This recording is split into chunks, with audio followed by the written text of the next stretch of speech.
जय श्री राम दोस्तों। पंढरपुर स्थित विठ्ठल मंदिर महाराष्ट्र के प्रमुख तीर्थ स्थलों में से एक माना जाता है। महाराष्ट्र के सोलापुर जिले में चंद्रभागा नदी के तट पर पंढरपुर स्थित भव्य विशाल मंदिर का निर्माण किया गया है। यहाँ श्री कृष्ण भगवान की पूजा विठ्ठल भगवान के रूप में की जाती है।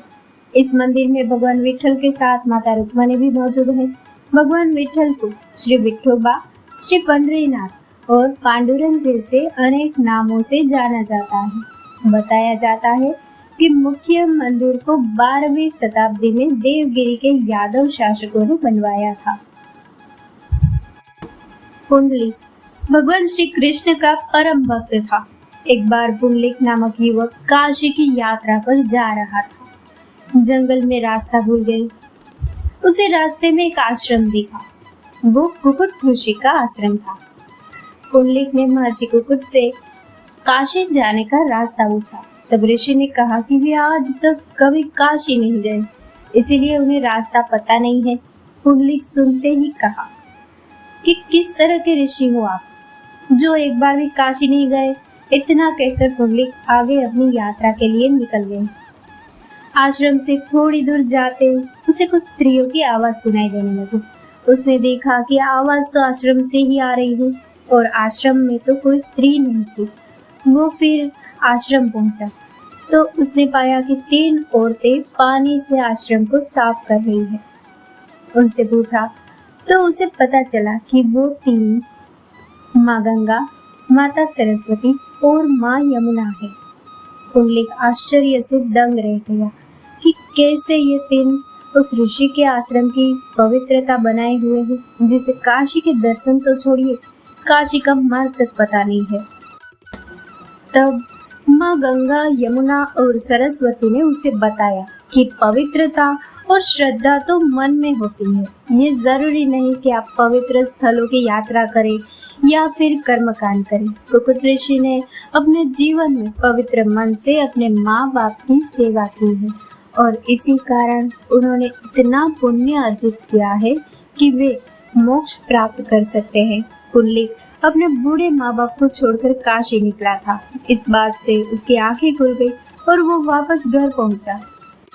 अपने माँ और पिता को लेकर उसने फिर काशी की यात्रा की। इस घटना के बाद पुंडलिक का जैसे जीवन ही बदल गया। अब उसने अपना जीवन माँ बाप की सेवा में लगा दिया। पुंडलिक की माँ बाप के प्रति भक्ति देखकर भगवान श्री कृष्ण को भी पुंडलिक के घर जाने का मोह हुआ। भगवान श्री कृष्ण जब पुंडलिक के घर पहुंचे तो पुंडलिक अपने माता पिता की सेवा में लगा था। अपने घर भगवान को देखकर उसे काफी खुशी हुई, पर उसका मन थोड़ा भी विचलित नहीं हुआ।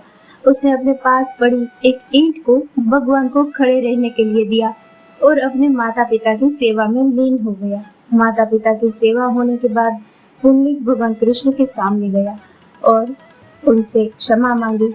भगवान कृष्ण उनकी माँ बाप की भक्ति को देखकर प्रसन्न हुए और उन्हें वर मांगने के लिए कहा।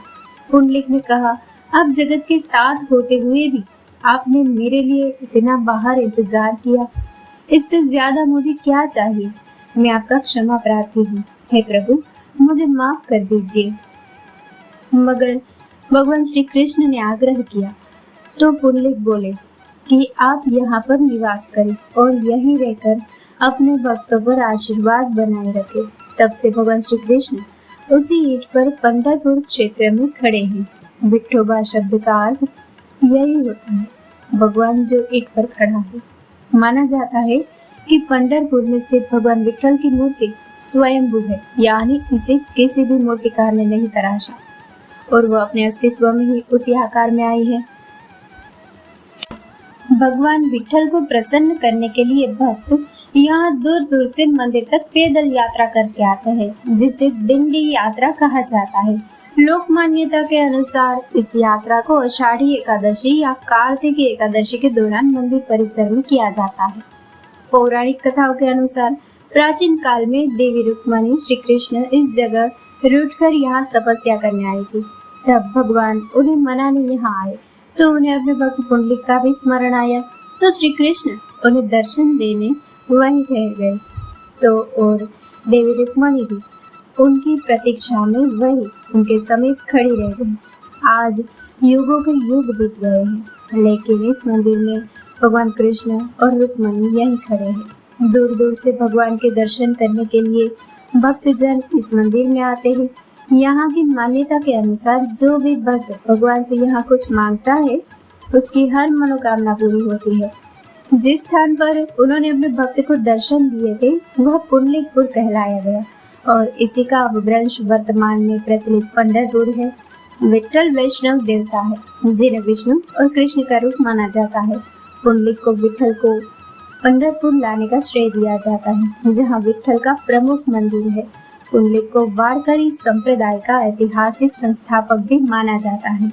दोस्तों, इस कथा को लाइक, शेयर और हमारे चैनल को सब्सक्राइब करना ना भूलें। जय श्री राम।